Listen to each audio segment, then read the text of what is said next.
Oi, tudo bom? Seja muito bem-vindo ao Três Vassouras. Vá entrando, se acomode, a gente já vai atender vocês. Rosmerta, por favor, separa lá mais cadeira. Sim, é que chegou mais gente do Clube do Livro.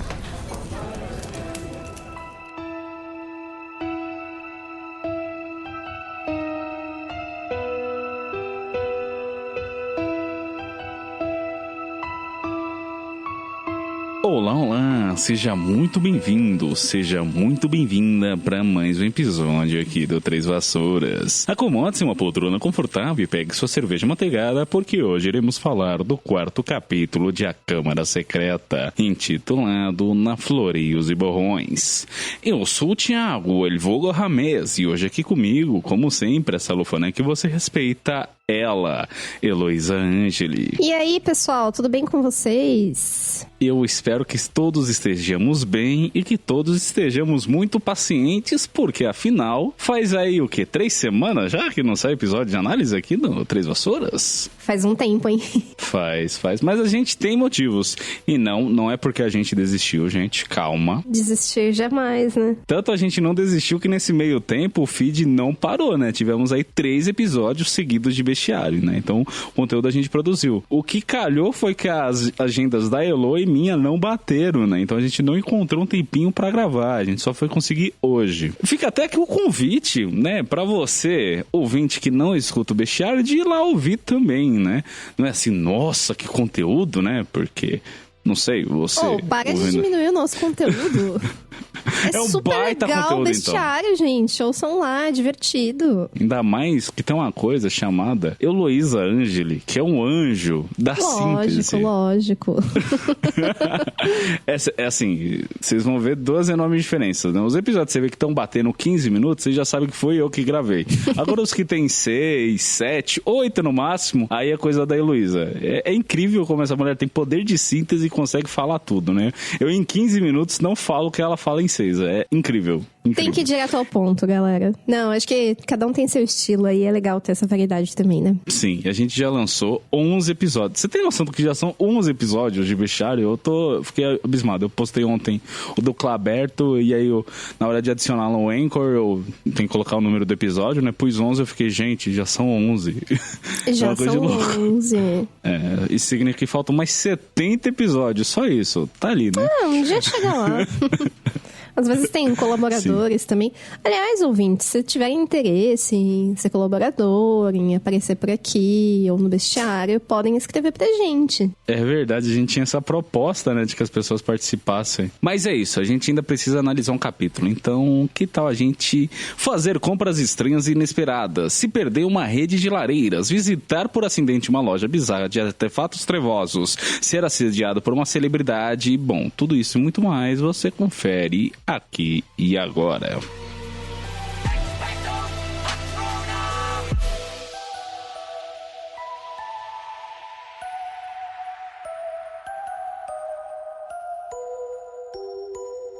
Mas antes da gente entrar no episódio propriamente dito, eu preciso antes abrir aqui um bloco de errata que ao mesmo tempo funciona como bloco de feedbacks. Isso porque a gente acabou recebendo o nosso primeiro e-mail. Sim, gente, finalmente um ouvinte escreveu pra gente. Tá certo que ele mandou pra caixa de entrada errada, mas enfim, tá valendo, né? O e-mail foi escrito pelo Gabriel Antunes e ele acabou enviando esse e-mail pra caixa de entrada da Rádio Oslo, que é um outro podcast que eu apresento, mas como eu já disse, o que vale a intenção o e-mail diz respeito a uma correção de algo que foi dito por Moá, por eu mesmo, no episódio anterior, e assim, em vez de eu ficar fazendo 1000 rodeios aqui, eu vou simplesmente ler o e-mail que ele escreveu, que eu acho que vai ficar mais claro, vai ter a correção e tal, além de, é claro, ler a cartinha dele na íntegra pra vocês. Vamos lá então. Fala galera do Três Vassouras, tudo bem com vocês? Me chamo Gabriel e estou escrevendo desde Osasco para dizer para vocês que no último último episódio, James cometeu uma gafe. Não é nada demais, mas como vocês mesmos se propuseram, é importante sempre se corrigir os erros. Fica aqui então um apelo para a errata do próximo episódio. Olha, Gabriel, estamos realizando aqui agora. No momento geografia do episódio, sim, eu também escuto o Rodor Cavalo. Tiago, vulgo James, apontou que Harry morava, assim como os Weasley, no condado de Devon. E realmente os Weasley moram nesse condado, mas o mesmo não se aplica a Harry, que mora no Surrey, como vocês mesmos disseram na temporada anterior.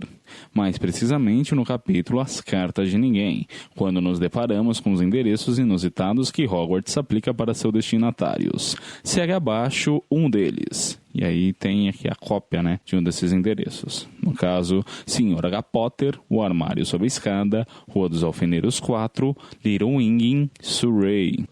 Não é que tá aí mesmo? Olha só que coisa. Mas bom, ele segue com: e aqui eu respondo a uma dúvida que James pontuou no episódio. O condado de Surrey é próximo à capital. Além disso, Little Winging não é um bairro, mas sim uma cidade dentro deste condado. E quanto à questão dos trens, a Inglaterra tem uma malha férrea bastante invejável, se compararmos com os padrões aqui do nosso Brasil. Eles viajam de trem pelo país inteiro. Então a distância também não seria nenhum problema, até porque a Inglaterra é um ovo, sendo até mesmo menor que o estado de São Paulo. Como eu já disse, é um erro bobo, mas ainda assim um erro. Adoro o podcast de vocês e peço por favor que vocês façam pelo menos até o 3º livro, porque é o meu favorito e adoraria saber como será a análise de vocês. É isso, um grande abraço.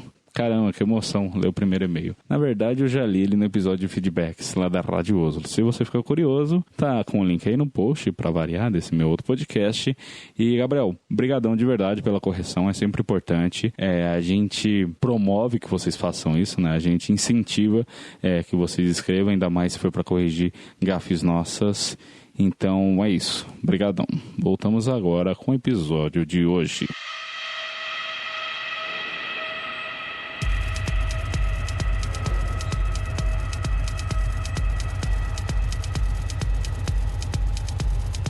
Bom, vamos ao resumo do capítulo então, não é mesmo? O Harry tá adorando passar um tempo na toca com os Weasley e tal, mas logo vai começar o novo ano escolar e eles precisam fazer compras, né, dos livros, materiais e tudo mais. Só que, viajando pelas lareiras com o pó de flu, o Harry vai parar por acidente em uma loja que não é exatamente voltada a materiais escolares. É isso aí, resumo muito bem feito, como sempre pela nossa querida Heloísa Angeli. Vamos então pro capítulo de hoje, que começa com o Harry finalmente achando um segundo lar para chamar de seu, né? Como todo mundo lembra, no capítulo anterior, ele se encerrou com o Harry chegando na toca, né? Que é como os Weasley chamam a própria casa, e nesse capítulo a gente vê já de cara o Harry se adaptando com a rotina dessa casa caótica, né?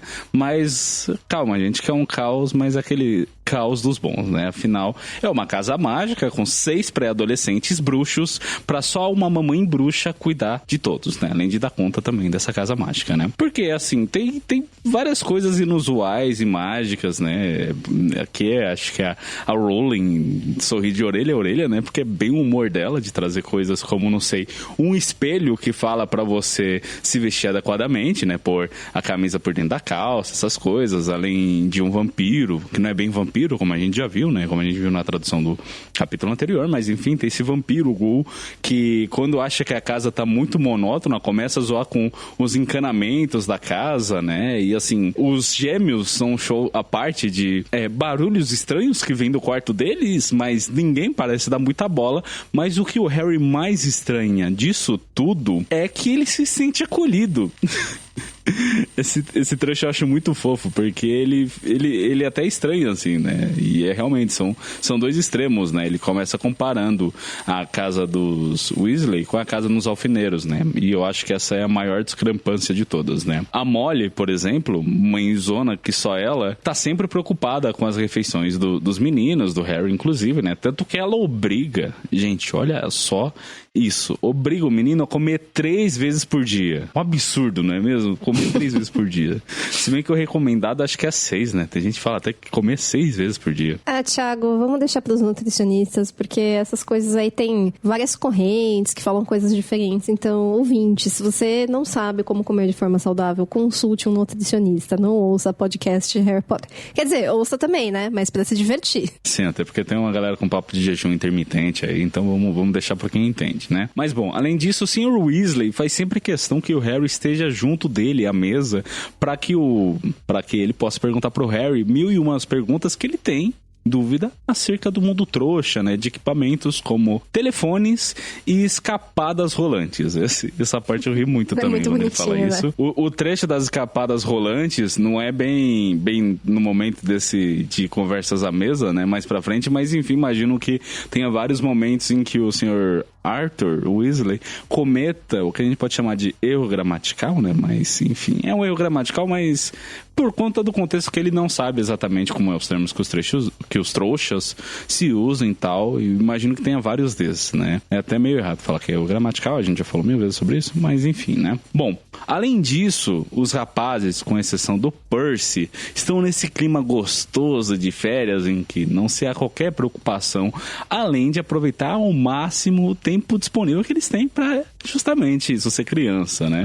Aliás, saudades dessa época em que a gente podia ficar o dia inteiro sem fazer nada, né? Chega a vida adulta, a gente só tem 1001 obrigações aí. Mas bom, eles estão aproveitando, entre outras coisas que eu imagino que para adolescentes façam, também praticar quadribol e o morro escondido ali perto da casa dos Weasley, né? O Percy, por outro lado, só aparece durante as refeições. E a Gina sempre tem um piripaque digno do Chaves quando ela se depara com Harry, né? Só de ver o menino, ela já fica toda corada, toda tímida, começa a derrubar coisas. E quando o Harry fala com ela, então, vixe, aí já viu, né? Um belo dia, mais ou menos uma semana depois da chegada de Harry à toca, chega também a correspondência, né? Tanto de Hogwarts como cartas da Hermione. As cartas de Hogwarts dizem respeito à rematrícula dos meninos, né? Que eles vão cursar o respectivo ano, né? No caso do Harry, do Rony, o segundo ano dos Gêmeos, acho que é o quarto, se não me engano. Além de trazer a lista de material escolar, que tem que estar presente no dia 1º de setembro, lá em King's Cross, etc, blá blá blá, estação 934, aquela coisa de praxe sempre. Já a carta da Hermione é uma resposta a uma outra carta que o Rony tinha mandado antes, falando que ia resgatar o Harry, né? Então ela fala que estava preocupada, que esperava que os meninos não tivessem feito nada ilegal, justamente para não deixar o Harry em maus lençóis, em lençóis piores do que ele já estava, e ela comenta que está passando as férias ocupada, mas com trabalhos escolares. Sim, só a Hermione mesmo para nas férias estar estudando, né? Mas bom, ela também combina com os rapazes de se encontrar na próxima quarta-feira no Beco Diagonal para que juntos eles possam comprar os materiais escolares. E essa lista de materiais chama tanta atenção dos jovens por conter, assim, vários, inúmeros livros de um tal Gilderoy Lockhart, né? E aí um dos gêmeos até brinca que a nova professora de defesa contra as artes das trevas deve ser justamente isso, né? Uma mulher de 40 anos, porque aparentemente esse é o perfil do fã-clube fã do Gilderoy Lockhart. Na verdade, acho que não são nem só muitos livros do Lockhart, mas todos os livros que esse cara já lançou. Então é uma coisa meio esquisita, assim, né? Bom, chega o tal do dia das compras e o Harry descobre que eles vão até o Beco Diagonal de um jeito, assim, meio diferente. É um transporte bruxo bastante inusitado que se chama pó de flu. Aí você tá pensando com seu começo, mas como assim, né? Um pó é um meio de transporte? Sim, porque esse pó mágico, ele faz com que os bruxos possam viajar de uma lareira para outra. Então tem uma rede de lareiras do pó de flu, e as pessoas podem transitar dessa forma, como se fosse meio que um teleporte, mas não exatamente. E pra usar esse meio de transporte, basta jogar o tal de pó de flu na lareira e pronunciar claramente, em alto e bom tom, aonde você quer ir. E aí eles explicam isso tudo pro Harry, né, que estou explicando aqui pra vocês, e recomendam que o Harry não saia muito cedo e espere ver Fred e George antes de sair. Só que a viagem não dá muito certo, porque o Harry, ele tosse por conta das cinzas na lareira, que é muito engraçado, né? A lareira não tá nem limpa. Ela tá lá toda cheia de cinzas das lenhas queimadas. Mas ele tosse por causa dessas cinzas e ele não fala beco diagonal com clareza. E assim, ele acaba indo parar em outro lugar. É muito interessante toda a rede de flúor, como funciona. Eu não lembro agora muito bem exatamente, mas parece que algum bruxo inventou e patenteou. E, tipo, só esse bruxo sabe como fazer esse tal pó. Então ele comercializa e ele tem um monopólio. É muito louco isso. Só que ele não é muito confortável, como a gente vê no capítulo, né? O Harry se caga todo, se quebra todo. E as pessoas ficam imundas de fuligem, sabe? Porque é justamente isso. Você tá entrando numa chamas e a lareira tá sempre suja com fuligem, com cinzas e tudo mais, né? Tem vários momentos que fala que o Hagrid mesmo, né? Mais pra frente, dando spoiler aqui no capítulo que todo mundo leu, mas enfim, fica limpando a fuligem da testa dele. A própria Molly saca uma escovinha pra limpar ele. E aí, no filme, eu lembro muito claramente, revendo, que eles estão o tempo todo no beco diagonal, todos sujos de cinzas, assim, nas vestes, né? Então é bem engraçado esses detalhezinhos aí que a gente tem acerca da rede Flu. E bacana, né? Pensar que é um sistema de lareiras, né? E uma coisa que no Brasil nunca ia dar certo, porque, sei lá, que brasileiro tem lareira em casa, né? Eu, por acaso, tenho, uma amiga minha também tem, mas é isso, acho que eu só poderia ir pra casa dela, né? Nenhum outro amigo meu tem lareira em casa. Mas bom, como a gente viu, o Harry vai parar em outra lareira, né? E não é uma outra lareira qualquer, mas sim numa loja dark das trevas, que todo gótico, nenhum gótico é mais, poderia botar defeito, né? Porque tem umas paradas bem sinistras, né?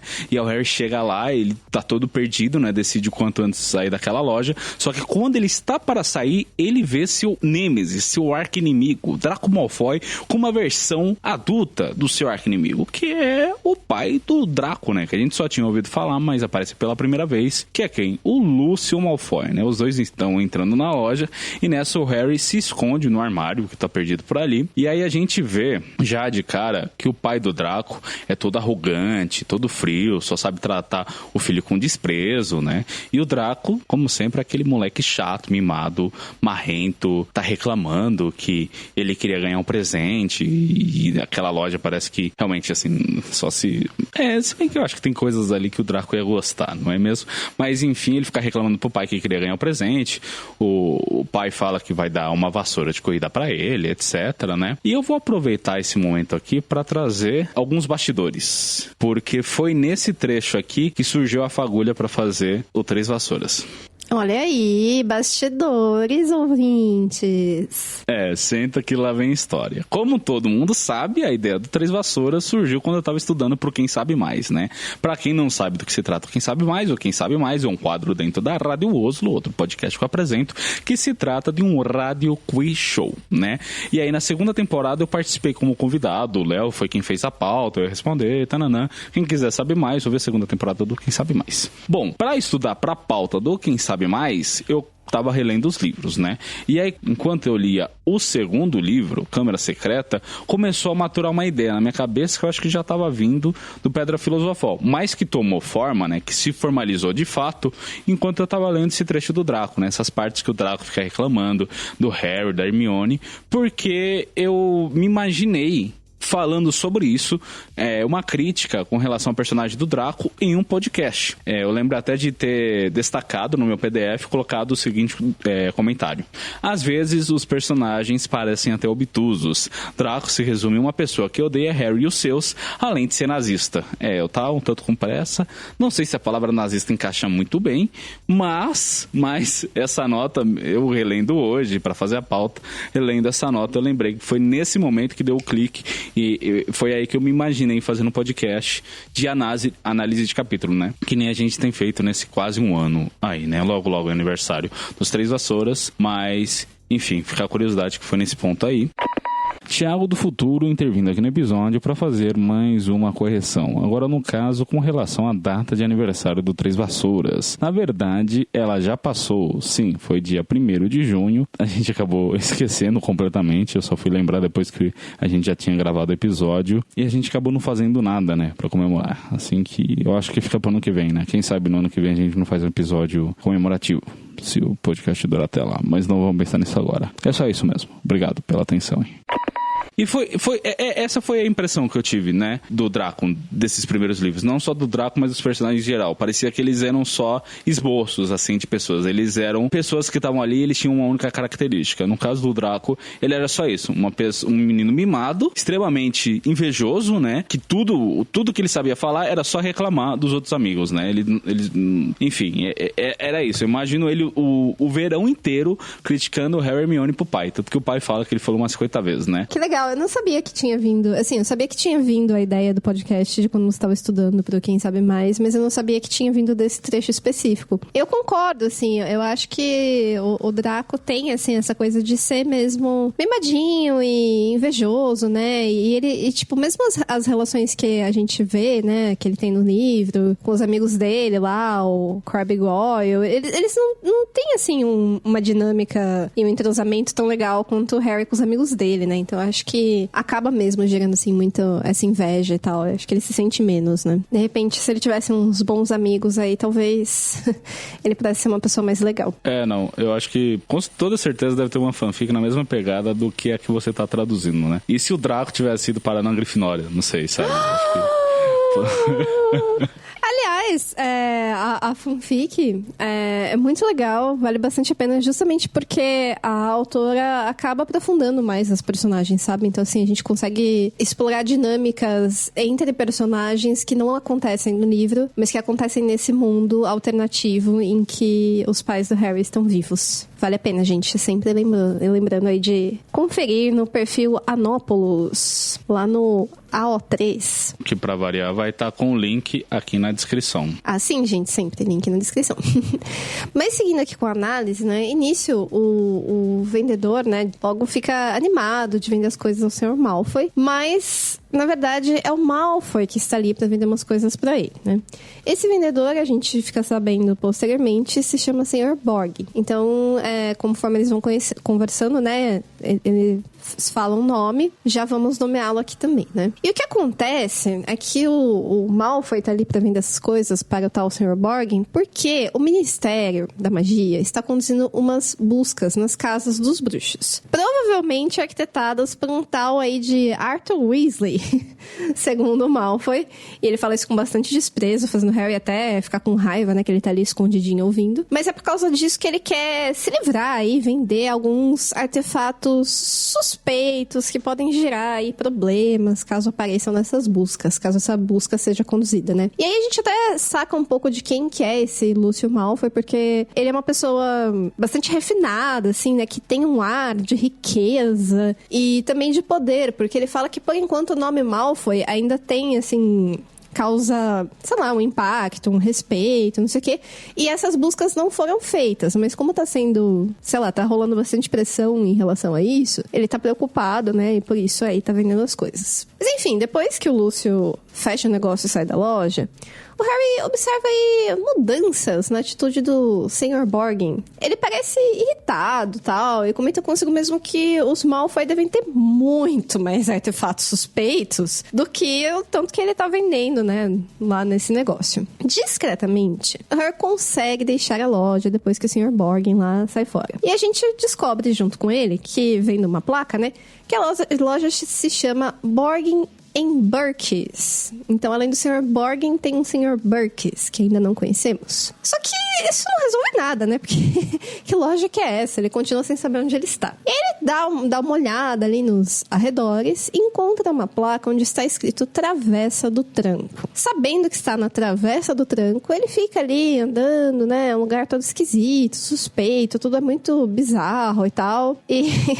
é muito engraçado isso, porque a pessoa que se oferece pra perguntar, né, se ele tá bem, se ele tá perdido, é uma bruxa que ela tá carregando, né, uma vendedora, que ela tá carregando uma bandeja cheia do que parecem ser unhas humanas inteiras. Ah, nojento. E ele nem tem muito tempo, assim, de responder ela. Os dois tomam um susto porque alguém fala com ele e ela, inclusive, derruba a tal da bandeja cheia de unhas. E essa pessoa que apareceu aí chamando o Harry é o Hagrid. Então agora tá tudo bem, tá tudo resolvido, né? O Hagrid pergunta o que ele tá fazendo ali e tal. O Harry explica a história toda, que ele se perdeu na rede de lareiras, não sei o quê. E o Hagrid o conduz até o Beco Diagonal. Bom, mais precisamente, eles vão pro Beco Diagonal próximo ao banco, né? O Banco Bruxo, o Gringotts.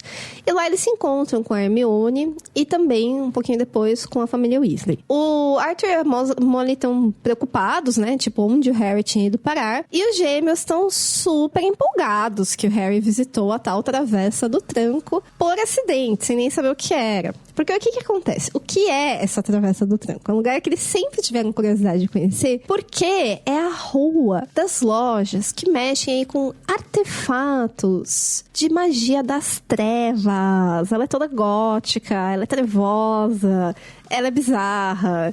Então é esse lugar onde Harry estava perdido e por isso, né, esse contexto explica por que as lojas eram todas suspeitas e esquisitas e por que os Malfoy estavam vendendo artefatos suspeitos lá também, né? É muito engraçado porque parece que é tipo um mundo... É realmente um mundo à parte dentro do Beco Diagonal e mostra que mesmo com a queda do Lorde das Trevas, Voldemort, ainda há resquícios de magia das trevas dentro do mundo bruxo, né? E eu imagino que é muito bem delimitado, assim, a parte que é escura, sabe? Do bairro. E aí, quando chega no Beco Diagonal, tipo, tem flores, é arco-íris. Às vezes dá a impressão que é isso, assim, sabe? Que tá sempre chovendo na Travessa do Tranco. Se bem que é Londres, né? Então Londres tá sempre chovendo. Mas, enfim, dá muito essa impressão, essa dualidade, né? Dentro do mesmo espaço que podem coabitar diferentes pessoas. Não, total. É um contraste que existe aí, né? Mas agora Harry está seguro, está no Beco Diagonal, estão indo para o Gringotts.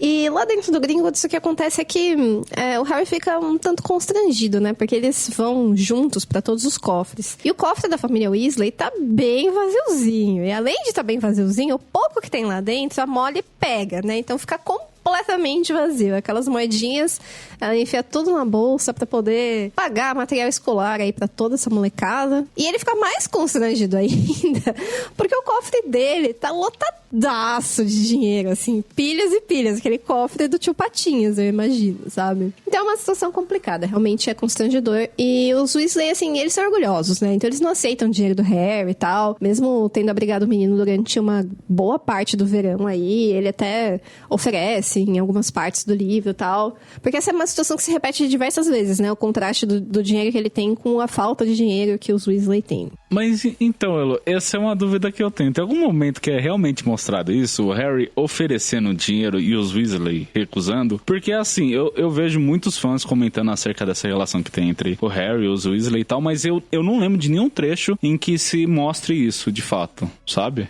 Eu vou te dizer que eu acho que nesse trecho em particular, que é a primeira vez que essa situação acontece, eu acho que talvez ele só pense em oferecer o dinheiro, em pagar alguma coisa, mas ele não verbaliza, não faz nada. Mas posteriormente rola sim, eu tenho certeza que ele oferece, inclusive em outros momentos, isso aqui não é spoiler porque é uma coisa muito pontual, em outros momentos ele oferece pra pagar coisas pro Rony e o Rony se ofende, sabe? Ele fica tipo, não é assim, não quero que você pague as coisas pra mim, eu quero ter pra pagar pra mim, né? Esse que é o problema.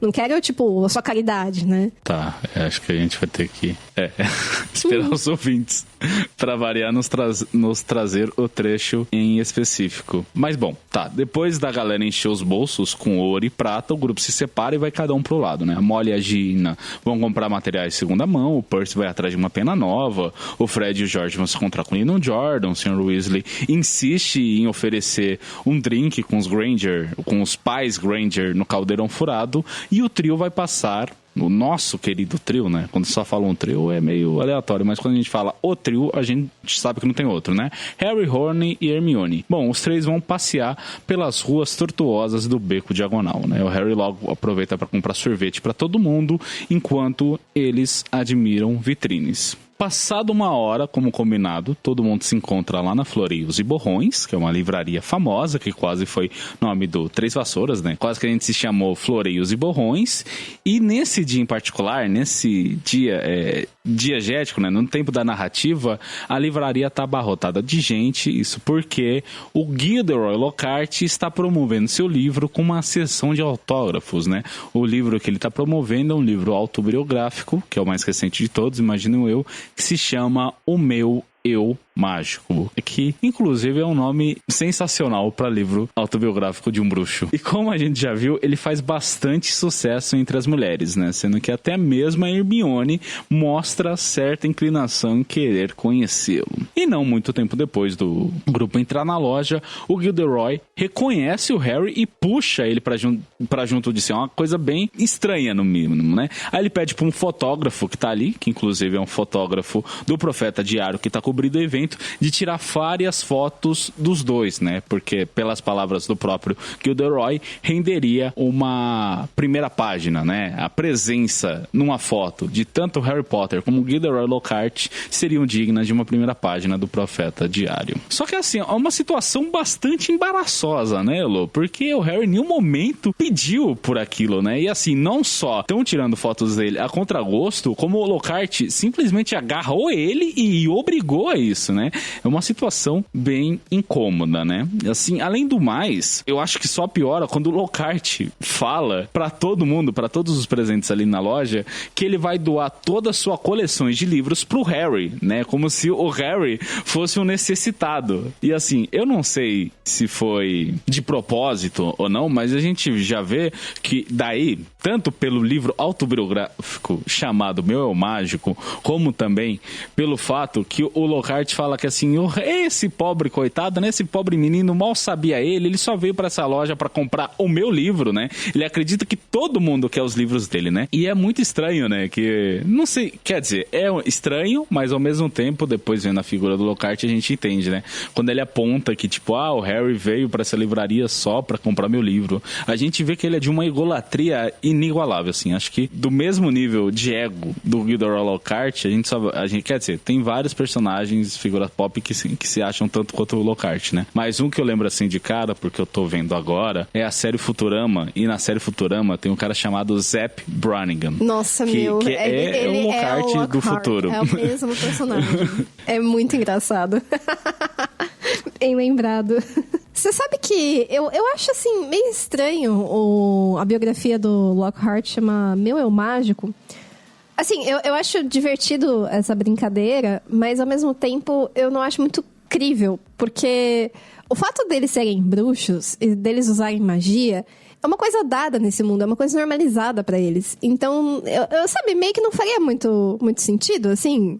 Não sei se tô conseguindo me explicar bem. Não, eu juro que eu não tô de zoeira. Eu queria que você elaborasse eu vou tentar explicar melhor. É porque, assim, do mesmo jeito que o Sr. Weasley tem toda essa curiosidade, esse estranhamento em relação às coisas dos trouxas, né? A tecnologia, coisas científicas, né? Do mundo trouxa. O mundo mágico é uma coisa dada. Então, eu não acho que eles ficam pensando que eles são mágicos, que eles são bruxos. Sabe? Porque isso é uma parte da identidade deles que já tá dada, já tá normalizada. É que nem eu falar assim, que eu vou pôr uma autobiografia, eu vou falar meu eu cabeludo, porque eu tenho cabelo. Isso é uma coisa normalizada. Eu não fico todos os dias pensando assim, puxa, né? Eu tenho cabelo. Tem pessoas que são carecas, mas eu tenho cabelo. Eu acho divertido a brincadeira dentro do contexto do livro, mas eu acho que nenhum bruxo escreveria uma biografia chamada Meu Eu Mágico. Mas, Elô, é só um trocadilho. É claro que, assim, e pode levar em conta que o Lockhart é de uma egolatria que ele acha que a mágica dele excede a dos demais, entendeu? Então, pode também levar pra esse lado, assim, sabe? Mas eu acho que é só um trocadilho da autora mesmo, de querer colocar mágico e tal, e aí tem uma dualidade entre, enfim, dele estar no meio mágico, com, não sei, e colocar uma qualidade, enaltecer essa qualidade, sabe? Então eu acho que vai por aí, assim. Assim, na verdade, com certeza, os livros que a Molly tem na cozinha, que a gente viu no episódio passado, também tem uns títulos assim, meio... Sabe, não acho que ia ser assim. né? Porque é mais engraçadinho pros leitores do que uma coisa crível daquele mundo. Mas enfim, muita conversa pra um detalhe muito pequeno. O livro chama Meu Eu Mágico. Como que é no original? Você lembra? Ó, Thiago, até abri aqui pra conferir, não fala bobagem pros nossos ouvintes. A biografia no original se chama Magical Me. Então é uma tradução bem boa, assim, né? Bem literal. Magical Me, Sim. Meu Eu Mágico. E manteve a literação, né? Dos M's. Assim, o que eu acho pertinente mesmo dessa representação do Lockhart é que ele é colocado como um cara super charmoso, que é admirado aí pelas bruxas de meia-idade e tal. Mas ele é um babaca, né? Se aproveita da situação, encosta no Harry sem pedir, segura o menino tirando foto, né? Fala o que o Harry tinha ido fazer lá na loja. E eu achei legal essa sua comparação com o personagem do Futurama, porque esse cara, qual que é o nome dele mesmo? Zapp Brannigan. Zapp Brannigan. Ele tem essa coisa toda, mas existe, assim, uma coisa mais criteriosa por parte das personagens que o rodeiam, né? O pessoal revira os olhos pra ele. E o Lockhart não, sabe? As pessoas endossam essas atitudes dele, acham ele mesmo maravilhoso, super charmoso, não sei o quê, né? E eu acho, assim, que essa discussão, essa representação é muito pertinente, né? Porque acho que hoje até mais do que quando o livro foi lançado, porque com esse negócio de redes sociais, tá todo mundo fotografando o tempo inteiro. E às vezes as pessoas tiram, sim, foto da gente sem perguntar se pode. E pior, né? Postam sem perguntar se pode. Isso já aconteceu comigo várias vezes. É muito desagradável, assim. E às vezes, especialmente o conflito de gerações, né? A minha mãe tem muito isso de sair tirando as fotos. E posso já deu briga séria, assim, entre nós. Por causa disso, sabe? Mas eu sei que tem muita gente que faz isso. Não tá nem aí, né? Mas enfim, no contexto da história, eu acho que o que importa mesmo disso é que a gente vê que a fama, né, do Harry Potter, o menino que sobreviveu e tal, traz problemas pra ele. E a gente vê como ele lida com tudo isso. Mas bom, chega uma hora que o Harry consegue se desvencilhar do professor, acho que é logo depois que o Lockhart anuncia que ele vai ser o novo professor de defesa contra as artes das trevas, então a gente tem a resposta de quem vai ser o substituto do Quirrell, porque, pra quem não lembra, né, o Quirrell morreu. Ai, que horror! Mas aconteceu. Morreu. Ele morreu. É que nem o seu Omar do Todo Mundo Odeia o Chris, trágico, com um sorrisinho no canto da boca. Aí o Harry entrega todos os livros que ele ganhou pra Gina, porque ele não precisa, a Gina sim precisa, ele tem dinheiro pra comprar, a garota não. E aí nessa aparece o Draco, sempre tão gente boa, né? Gente boníssima, que só já começa zombando o Harry, falando que é bem isso que o Harry gosta, né? De um palco, de ser o centro das atenções. A gente nota aí farpas, um quê de inveja, eu não sei. Mas pra surpresa de todo mundo, a Gina é quem confronta o Draco, né? O Rony se junta logo depois, e aí ele, o Rony, né? Ele, no caso o Rony e o Draco, ficam trocando farpas. Aí nessa, o Sr. Weasley decide também colar por aquelas bandas, né? Pede pros meninos irem pra fora, já que a loja tá bastante cheia. E aí, nesse monte de gente summonando, aparece mais um, que é ele, Lúcio Malfoy. E ele, igual o Draco, já chega provocando, né? O Arthur, no começo, tenta não cair na pilha do Lúcio, mas logo ele perde a linha. E o Arthur, é legal que ele dá umas respostas muito interessantes, assim, que falam muito da personagem. Eu quero até puxar um trecho aqui que eu achei bastante bacana, né? Ó, tem um trecho aqui que o Malfoy fica zombando da condição financeira dos Weasley, né? Então ele fala o seguinte: ora veja de que serve ser uma vergonha de bruxo se nem ao menos lhe pagam bem pra isso. Ao que o Sr. Weasley responde com: nós temos ideias muito diferentes do que é ser uma vergonha de bruxo, Malfoy. Nossa. Drop the mic, né? Não, eu coloquei, eu destaquei aqui no meu PDF, e aí eu coloquei como nota Pisa menos Arthur. Então... Não, e é legal que remete àquela primeira fala de quando o Harry interage com o Draco Malfoy no trem, né? Que ele fala que sim. pode escolher os próprios amigos e tal, e que os critérios são diferentes. É a mesma ideia. Sim, com toda certeza. E aí tem um momento que o Arthur e o Lúcio, eles saem no tapa. Eu já comento mais detidamente acerca disso, mas o que fica é que a motivação pro Arthur bater no Lúcio não é porque o Lúcio ofendeu o Arthur, mas sim os Granger. Eu lembro que o Lúcio, ele fala mal dos Granger pra eles serem trouxa. E aí o Arthur fica por conta disso e por causa disso que eles se agridem, né? Então, assim, você vê como é a ídole de cada um, né? Acho muito, muito massa isso. Não o fato deles se baterem, né? Mas qual que é o gatilho, né? Pra que isso aconteça. Sim, os valores que cada um tem, né? E com relação à agressão física, bruxos, gente, vamos lembrar, são seres mágicos. Eles são dotados de magia. E eles saem no tapa. Eu acho isso surreal, assim, sabe? Mas é porque acho que é uma coisa mais visceral, né? Você tá bravo, você sai no tapa.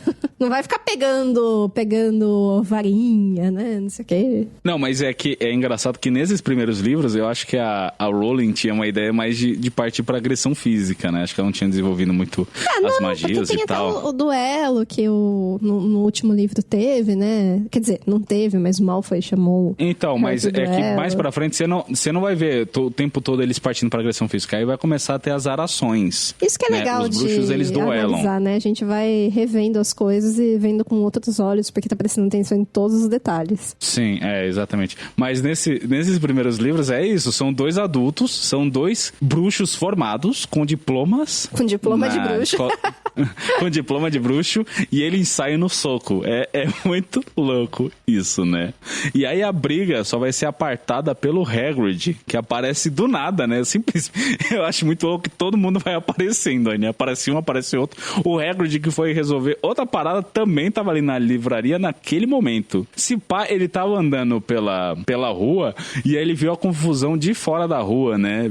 Olhou pela vitrine e viu 2 marmanjos se batendo, foi ver o que tava acontecendo. Só se for isso, porque eu não lembro dele ter entrado na livraria antes. Eu também não lembro. Mas tá. Ele não tinha nada pra fazer na livraria, né? Aliás, gente, lá na Travessa do Tranco, o Harry também questiona de volta, viu? Não é que ele é questionado pelo Hagrid, tudo bem. Ele também pergunta, tá, mas o que é você está fazendo aqui? E o Hagrid explica que ele foi comprar um repelente para lesmas carnívoras, tá? Então, não se preocupem, isso não foi um hint aí de que o Hagrid pudesse ser do mal, porque ele tinha uma justificativa para estar lá. Mas espera lá, Elo. A gente viu esse repelente na mão dele? Não vimos. Mas ele ofereceu uma explicação. É a palavra dele contra a de quem? Não, de fato. Mas, a gente não sabe. Assim, eu acho que seria diferente se essa cena tivesse sido construída, que nem no primeiro livro, quando ele pega o... Ai, que saco, o embrulho que depois a gente descobre que é a Pedra Filosofal, e o Harry, quando confronta ele sobre isso, o Harry fica todo, não, mas veja bem, Dumbledore, Hogwarts, e ele oferece uma explicação muito assim de cara, né? Tipo, não, eu estava comprando repelente. Ele não se engasga pra dizer isso, ele não fica, não, mas veja bem, é que eu tava passando por aqui, sabe? O Hagrid é um cara, assim, muito... ele tem um jeito meio desastrado, assim, na biblioteca também, quando ele tá procurando os livros sobre dragões, ele também se embanana todo pra achar uma justificativa pra tá lá, né? E essa ele apresenta, assim, muito, muito de cara. Então, assim, se ele não tava comprando repelentes, ele pensou nessa desculpa com muito cuidado antes para... Com muita antecedência, né? Pra dar e se me pegarem na Travessa do Tranco, o que eu falo? Vou falar que ele tava comprando repelente. Não, mas eu acho que é isso mesmo. Pelo menos é o que nos é apresentado, assim, né? Também, o Hagrid é um personagem muito transparente, né? Se ele tá escondendo alguma coisa, ele vai demonstrar que ele tá escondendo alguma coisa. E assim, a Travessa do Tranco, se ela fosse uma coisa totalmente assim, magia das trevas, isso ia ser fechado. Porque essas coisas foram ilegalizadas, né? São coisas legais. Ilegalizadas acho que não existe. Não, mas... precisa ter pelo menos algumas coisas que eles vendam ali não de sei. fachada. É porque assim, Voldemort caiu, só que o próprio ministério passa pano pra muita coisa, tá ligado? Passa, e assim, tem muitas coisas... revistas e tal, né? A gente viu nesse capítulo mesmo, que dentro do Borgins e Burkes tem umas coisas muito sinistras, né? Tem um colar lá que matou 19 pessoas e assim, tá lá na vitrine, você chega e compra, tá ligado? Então não tem tanto controle assim. Tá lá na vitrine mais ou menos, né? Eu acho que ele foi tão transparente no que ele tava mostrando por causa dos clientes que ele tava atendendo. Eu acho que tem assim, justificativa. Já tava lá. Já tava lá, pô. Sei lá, mas eles devem vender uns produtos pra, tipo, dar uma justificada nada, assim, da existência daquilo. Eu acho que rola um contrabando legal e o Ministério passa muito pano, assim, porque é conivente. É só ver o próprio Malfoy, todo mundo sabe da fama do Malfoy, só que o cara é muito costas quentes, bicho. O Arthur tá tentando pegar o cara, né? Ele mesmo fala aí no capítulo que tal, e a própria Molly fala, não mexe com esse maluco que você não tem jurisdição, você não tem cacife pra peitar, né? Exatamente. Então, assim, mas tudo isso pra dizer que tá ok. Tá bom, talvez. Só se o Hagrid tivesse pensado com muita antecedência, ele tivesse muito frio calculista na hora que ele deu essa resposta do repelente. Será que o Hagrid, na verdade, é uma personagem mega fria e calculista e tá só se fazendo de bonzinho e atrapalhado? É que nem a teoria do Jar Jar Binks, que era pra ele ser um Lord Sith, né? Isso é ótimo. Hagrid das trevas. Será que essa teoria existe, ouvintes? Se essa teoria já foi elaborada, escrevam pra gente, porque eu me divirto demais com essas teorias. Quanto mais absurda, melhor. Bom, depois que a briga é apartada, o Lúcio devolve os livros da Gina, porque ele tinha pegado, né, no determinado momento do capítulo, ele pega os livros da Gina pra justamente provocar o Arthur. E, bom, aí os Malfoy se retiram da loja e o nosso grupo, o nosso intrépido grupo, volta pra casa, mais uma vez, pela rede de Flu, não sem a senhora Weasley dar aquele pito no marido por conta da cena na livraria, né? E é assim que se encerra mais um capítulo. Também é engraçado que ela fala assim, o que o Lockhart vai pensar da gente? E os gêmeos falam pra ela assim, não, ele achou o máximo, ele queria que incluísse a notícia da briga na matéria de jornal, porque não sei o quê, né? Então, assim, mostrando que o cara tá sempre atrás de fama, ele não tá nem aí. É muito engraçado. E assim, meio que não importa a fama, né? Se é pro bem ou pro mal, né? Ainda ia falar pra escreverem que a galera saiu no tapa por causa de uma cópia do livro, né?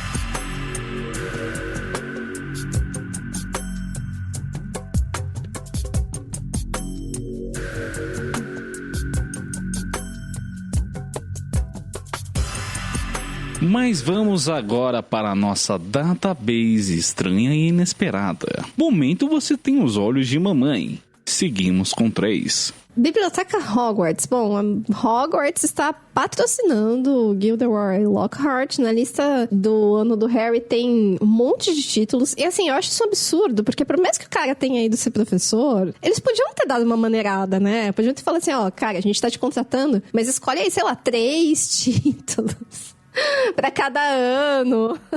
Isso claramente é o Lockhart querendo tirar uma grana lisa. Porque é impossível ele trabalhar com todos esses livros ao longo de um ano. Em todos os anos ele pede, né?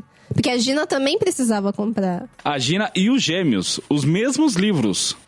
Ai, pra todo mundo, e cada um tá no ano. Então, e Hogwarts deixa, em vez de pelo menos falar, cara, é uma disfarçada, né? Coloca 2, 3 títulos em cada ano, calma lá. Mas não. Bom, e vou listar aqui os títulos que eles são muito divertidos. Como dominar um espírito agourento, como se divertir com vampiros, férias com bruxas malvadas, viagens com trasgos, excursões com vampiros, passeios com lobisomens e um ano com Yeti. E na lista ainda tem um livro que não é do Lockhart, pelo menos, né? Que é o livro padrão de feitiços, segunda série, de Miranda Goshawk.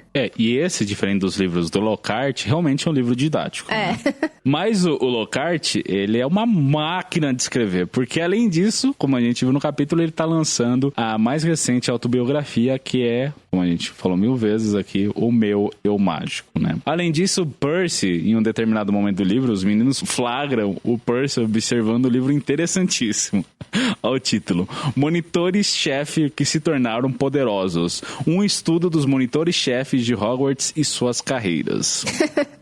É a cara do Percy. Esse livro foi escrito pra ele. Então vamos ao nosso momento vocabulário. Eu gostei muito, não é assim bem uma palavra nova, mas eu gostei muito da tradução Travessa do Tranco, que é a versão BR do Nocturne Alley, que é um nome que eu acho bem legal também, assim, e achei que a tradução combinou bastante. Sim. Só perdeu um pouco do alley, né? Que é beco, é isso? Alley é beco, né? Ele virou travessa. Mas eu acho que calhou bem, eu acho que combinou bem. Eu escolhi pra variar 2 palavras, mas é porque, assim, me chamaram muita atenção mesmo. Você é muito empolgado com as palavras. Aluno de letras é assim, né? É foda, né? Mas são elas... Pincenê e azul miosotes. O miosotes eu achei interessante, eu nem sei que tom de azul é esse, mas achei bonito essa palavra, miosotes. Quanto a pincenê, você sabe o que é um pincenê, Lu? Nem imagino, o que seria um pincenê? Pincenê é um tipo de óculos que não tem hastes, quer dizer, ele se prende no próprio nariz, a haste dele prende na própria dobra do nariz, então ele não tem aquela armação que se prende nas orelhas, sabe? É muito comum em escritores das antigas, você pesquisa no Google, tem lá, sei lá, sim.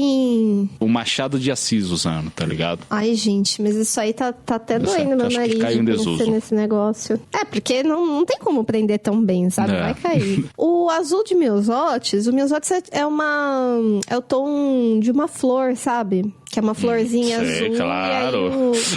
Não, tô te contando. Você não sabia, agora você sabe. É um tom que vem de uma flor, que tem esse nome aí, miosotes, e aí é o azul dessa flor, né? Não sei se ela é utilizada como pigmento, mas é uma referência ao tom de azul dessa plantinha. Não, eu achei bem interessante porque outra característica do Gilderoy é que ele se veste muito bem. Ele é muito antenado na moda. Então ele tá sempre com umas cores chamativas, né? E aí o azul miosotes é justamente isso, da cor das vestes dele no dia da sessão de autógrafos. Discretíssimo. Pontos ganhados e perdidos para a casa de Hogwarts. A galera tá de férias, então nas férias não tem contagem de pontuação das casas. Personagens importantes vistos pela primeira vez. Encontramos pela primeira vez aí o Lúcio Malfoy, que a gente só tinha ouvido falar. E uma personagem que a gente também só tinha ouvido falar é a coruja Arrow. Também teve o Sr. Borgins e os pais da Hermione, né? O Sr. e a Sra. Granger.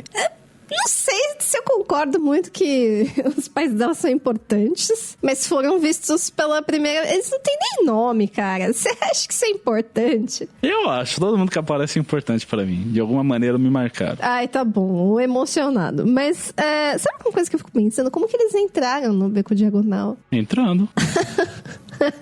Porque os trouxas entram no Beco Diagonal. Eu não sei, eu achei que esse lugar era quase um repelente de trouxa, que talvez eles passassem mal. Mas a Hermione tem sangue mágico. Eu sei, mas mesmo assim, sei lá.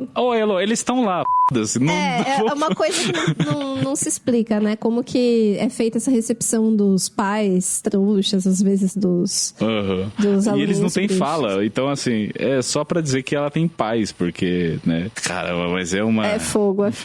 Bom, e também teve aí uma pessoa bem importante vista pela primeira vez, que foi o Gilderoy Lockhart, o novo professor de defesa contra as artes das trevas. E as criaturas mágicas presentes no capítulo foram as corujas carteiras, né, como sempre. Que eu sempre questiono se é mágico ou não, mas tá bom. Não, mas elas são. Não existe coruja carteira no nosso mundo, eu nunca ouvi falar disso, então elas devem ser mágicas. Só ouvi falar de pombo correio, né? E o vampiro aí do começo do capítulo ainda na toca. E na Travessa do Tranco, uma das coisas bizarras que o Harry vê é uma loja lá cheia de umas aranhas gigantes. Seria isso um foreshadowing? Será? Não sei. Mas bom, quanto a artefatos mágicos, gente, a gente foi pro Beco Diagonal e com o acréscimo da Travessa do Tranco. Então, assim, é um prato cheio de objetos mágicos, é mais de artefatos mágicos, mas a gente só vai destacar alguns aqui, né? Começar pelo pó de flu, que é o meio de viajar por lareiras, né? Além disso, na loja Borgin Burkes, a gente tem a Mão da Glória, que é uma mão murcha que segura uma vela que dá luz apenas a quem a segura, né? Sendo a melhor amiga dos ladrões e saqueadores. Aí a Elo pôs na pauta que esse objeto faz parte da crendice popular do mundo trouxa. Ele faz. Como assim, Elo? Pois é, gente. Tem um um livro que, se vocês quiserem procurar, é muito legal. Chama Dicionário Infernal. E ele foi feito aí por um autor chamado J. Colin de Plancy. Acho que ele é francês. E tem várias ilustrações e tal. E é só bizarrice, assim, sabe? Uma coisa bem maluca. Vale bastante a pena. E a edição que tem hoje em dia é super bonita. E uma das entradas desse dicionário é a Mão da Glória. Então, assim, foi... assim, curiosidade, que eu pego esse livro assim, eu dou uma olhada assim quando eu tô... Sabe aquele momento que você tem um tempinho, mas você não tem um tempão? Então dá tempo de você ver uma coisinha ali rapidinho. Então, é esses momentos que eu olho o dicionário, né? E eu tenho esse dicionário aqui. E por acaso eu tinha lido essa história de Mão da Glória esses tempos, que eu tava procurando a entrada pra quiromancia. E aí eu reencontrei, é que eu nem lembrava que isso aparecia no Harry Potter, né? Então, e tem todo um método pra fazer e tal, mas é coisas assim, envolve coisas ilegais, não façam. E não funciona, tá? Eu duvido que isso funcione, não tem como funcionar. Ah, então você testou, Não testei, mas eu duvido muito que funcione, porque assim, fisicamente é impossível, teria que ser muito mágico, né? Porque essa mão murcha aí segura essa vela, e se você estiver segurando a vela, segurando a Mão da Glória, a luz da vela só aparece pra você, só ilumina o seu caminho. Então, gente, não tem como, assim. Se alguém tiver alguma explicação física de como fazer um troço desses, por favor, me conta, que eu estou mega curiosa. Mas o próprio conceito do objeto é dele ser mágico, né? Então os físicos vão falhar miseravelmente tentar te explicar. Ah, não dá. Eu sou muito racional pra isso. Estou percebendo. Mas bom, a gente também, além disso, tem o que eu já comentei aqui, o colar de opalas amaldiçoado, né? Que diz, como o próprio bilhete diz, já matou 19 trouxas, né? 19 trouxas donos dele até o presente momento em que se tá lendo, né? Tempo diegético, né? Da narrativa. Ó, a gente precisa fazer uma acréscimo sobre o colar de opalas, porque o opala também é uma pedra que tem alguma questão aí. Isso aí eu não sei direito, mas não se dá opala de presente, viu? Eu sei disso por causa de um livro do George Eliot, que na verdade era uma escritora. Tem essa história de que a menina tem uma pulseira de opalas e tal, e realmente a amizade, a relação entre essa pessoa que recebe a pulseira de opalas e a outra personagem acaba se deteriorando. Eu acho que é uma coisa assim, que não se dá de presente, sabe? Se vocês souberem, se a gente tiver um ouvinte que manja das pedras, dos cristais, da magia dos cristais, aí conta pra gente qual é que é a da opala, porque é uma pedra super bonita, mas eu já ouvi essa história aí de que não pode dar de presente, sabe? Tá certo, escrevam pra gente então. Além disso, a gente também tem os fogos de artifício do Dr. Filibusteiro. Eu adoro esse nome, Filibusteiro. É ótimo. Eu acho muito incrível. Esses fogos que então, quem tá de olho, né, na compra deles são gêmeos, pra variar, os gêmeos Weasley, e a gente vai ter a menção desse Dr. Filibusteiro várias vezes aí ao longo da saga, né? Além disso, é muito legal, a gente já tinha visto antes, mas tem mais um acréscimo aqui, de que os bruxos adaptam algumas tecnologias trouxas, né? Mas com magia. Como a gente já viu, o próprio carro, o Ford Anglia, a gente teve pra trás, acho que no capítulo anterior mesmo, um rádio sendo adaptado, né? E também temos uma máquina fotográfica, mas daquelas antigaças mesmo, tá ligado? De que o flash dela é de fósforo, sabe? E essa máquina tá sendo usada pelo fotógrafo do Profeta Diário e ela fica soltando uma fumaça púrpura. Então, também tem esse acréscimo aí, eu acho legal. Tem algumas coisas mais arcaicas, por assim dizer, né? Coisas mais antigas, que não do presente da história, né? Mais uma vez, do tempo diegético, porque a saga se passa na década de 90, né? Mas, enfim, essas tecnologias mais antigas, os bruxos também adaptam, né? Pro mundo deles. É que eu acho que pra eles chega depois. Eles descobrem depois que existe a tecnologia, aí até eles adaptarem e tal, a tecnologia no mundo trouxa já foi sendo atualizada. Né? É. Eu acho. Mas esse negócio da fumaça, será que é a máquina ou será que é o filme? E o tal do fósforo, né, que ele usa pra fazer o flash. Eu acho que é uma coisa... Essa cor diferente é pra indicar que aquele negócio é mágico, né? Que foi adaptado de alguma forma. Vixe, é mágico, tá roxo. Você vai zoando, mas é assim na Marvel, tá? A Agatha Harkness, a magia dela é roxa e ela é mágica. Ai, e aí? Gente, roxo é a cor da magia. É magia. Aquele dicionário que eu falei pra vocês, o dicionário infernal, a capa é roxa também. Então, olha você aí, está de roxo, ouvinte, talvez seja mágico. Relação de causa e efeito, é assim que funciona mesmo. feitiços presentes no capítulo. O Sr. Weasley conserta os óculos do Harry de maneira não verbal, né? Que quando o Harry saiu da lareira, ele acertou no chão e acabou quebrando, né? Os óculos. E a testa deve ter sido bem dolorido no resto, eu acho. Muito avançado. Não verbalmente consertou os óculos. Encrencas em que Harry se mete e não sofre nenhuma punição. Então, aqui é complicado, porque assim, o passeio pela Travessa do Tranco seria a 7ª confusão do Harry aí, porque, né, assim, ele não sofre uma punição. Os Weasley ficam todos animadinhos, tá? Tava na Travessa do Tranco, não sei o quê. Mas ele não fez isso de propósito. Essa foi um acidente, né? Ele foi um acidente, ele foi para lá. Não, esse tópico aqui da nossa database é pra quando o Harry, instintivamente, ele ativamente parte pra confusão, sabe? Ele sabe que tá errado e ele tá fazendo. Mortes nesse capítulo, a gente não teve nenhuma. O Harry passou por maus bocados aí, mas acabou não dando em nada. E mortes até agora, 3. Além disso, tivemos só 2 partidas de quadribol. Quer dizer, rapaz, e agora? Porque a gente teve jogo de quadribol nesse capítulo. Ah, verdade. Mas os meninos estavam brincando lá. Mas não foi uma partida, foi um treino, uma diversão, né? Até porque eles não estavam usando bolas de quadribol. Eles estavam usando maçãs, eu acho que é maçãs. Maçãs. Eles ficam jogando uma pro outro. Nossa, que divertido, né? Nossa, nem pra eles terem umas bolinhas, que nem a gente tem essas bolas de futebol meio murcha, né? Que as crianças brincam e tal. Nem pra eles terem um negócio assim, né? Pra poder brincar um pouco ali de quadribol. Coitados. Não é? Pelo menos isso. Nem pra alguém encantar as maçãs, pra elas ficarem flutuando, sei lá. Mas é que não pode usar magia, né? Não, mas os pais podem. Mas o problema é que eles não querem chamar a atenção dos trouxas. Vai que uma bola escapa por engano. Cara, isso não ia acontecer. Faz um feitiço. Se é uma bola murcha, é uma bola murcha. Não encantando ela, né? Acho que eles podiam jogar de goles. A goles em si não é mágica, é só uma bola de couro. É É também. uma bola antiga de futebol. Acabou.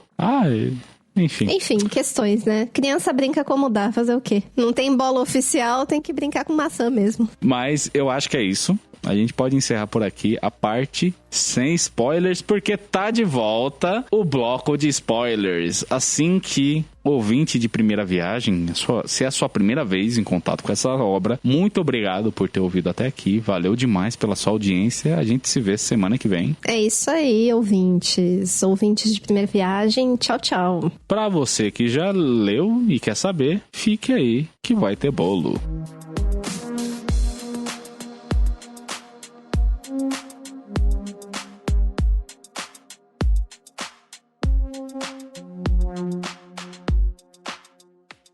Mentira, não vai ter bolo não, mas a gente tem algumas coisas pra comentar aqui. Não tem bolo, mas tem spoiler. Exato. E bom, os comentários que a gente tem pra fazer, que eu separei aqui hoje, é que quem é fã da saga já ouviu falar, ou tá por dentro, enfim, de alguma forma tá sabendo, que tem muitos paralelos entre o segundo livro, A Câmara Secreta, e o sexto, O Enigma do Príncipe, por conta de serem os 2 livros que mais abordam o universo da Sonserina, por assim dizer, quer dizer, aborda mais profundamente personagens dessa casa, né? Aqui no segundo a gente vai ter a origem da própria casa Sonserina, falando lá do Salazar Sonserino. Isso é muito legal. Tem um momento que o Harry vai parar dentro do salão comunal da Sonserina e outros pormenores. E no sexto a gente vai ter mais detalhes da vida do Severo Snape, e também aprofundar o passado do Voldemort. Isso tanto no sexto como no segundo. No segundo a gente vê também alguns detalhes. Só que tem um outro ponto concomitante aqui, Elô, que é o seguinte: nesse capítulo de hoje, a gente teve alguns objetos, além da Borgens e Burkes, que vão aparecer de novo no sexto livro. E esses objetos vão ser usados pelo Draco. Então abre-se um momento mini quiz aqui, que eu quero ver se você lembra de todos, Heloísa. Imagina, eu só lembro do colar de opala, porque eu acho opala uma pedra muito bonita, então isso aí me marcou, mas... não lembro não, pode me contar os outros. São 3, como você bem lembrou, um deles é o colar de opalas, realmente. O Draco usa o colar de opalas no sexto livro, ele tenta mandar como presente pro Dumbledore, porque, pra quem não lembra, o Draco virou um comensal da morte no sexto livro e ele tem que matar o Dumbledore. Essa é a grande missão que o Voldemort passa pra ele. Tranquilo, leva, pô. Simples. Sexta-feira. E aí, o Draco tenta de várias maneiras, né? E uma das maneiras que ele tenta é mandando escolar de Opalas amaldiçoado. E aí vai parar na mão de outra personagem, de nome Kate Bell. Ela, felizmente, não morre. Ela só passa um tempinho aí na ala hospitalar, mas tudo certo. Além disso, os outros 2 objetos são a Mão da Glória. A Mão da Glória volta? Que legal! O Draco, ele tenta de alguma maneira trazer comensais da morte pra dentro de Hogwarts, né? E aí ele causa um cenário lá em que ele usa um pó que os gêmeos inventaram, né? Eles já estão com a loja de Meredith Weasley, e é um pó escuro do Peru, um negócio assim, enfim, que deixa o ambiente todo um negrume, né? Não dá pra enxergar nada. Mas ele consegue enxergar justamente porque ele tá munido com a Mão da Glória, e ele consegue ir aos demais comensais da morte pelos corredores de Hogwarts até chegar no escritório do Dumbledore. Esse artefato é bem útil mesmo, né? E o terceiro objeto é a maneira pela qual o Draco consegue inserir esses comensais da morte dentro de Hogwarts, que no caso é um armário sumidouro. Eu não sei se você lembra, Lu, mas o Harry se esconde dentro do armário quando o Draco e o Lúcio aparecem. Esse armário que ele se esconde é o mesmo que o Draco vai usar no 6º livro. Quer dizer que essa relação de cliente-vendedor com a Borgin & Burkes continua firme até o final, né?